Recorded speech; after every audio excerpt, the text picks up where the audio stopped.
Canımın yarısı, beni tamamlayanı, başımın belası, beni tamamlayanı, yüreğim parası, ömrüm heyecanım, ömrüm heyecanım.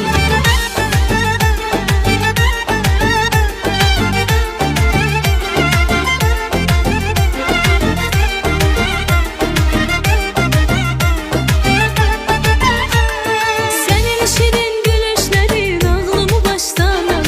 Sende olan muhabbet beni belaya salır. Seni güneşe benzedim yağdaki gölde aya, denize yoksa azizim büyük yürekli deryaya. Canımın yarısı, beni tamamlayanı, başımın belası, beni tamamlayanı, yüreğim parası, ömrüm heyecanım, ömrüm heyecanım.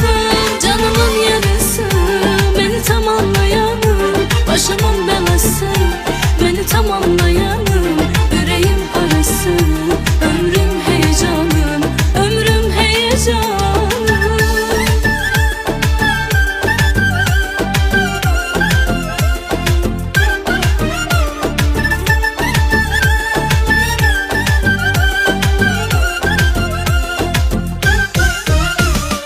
Emanetti yürek seni sakla yüzünde yarım.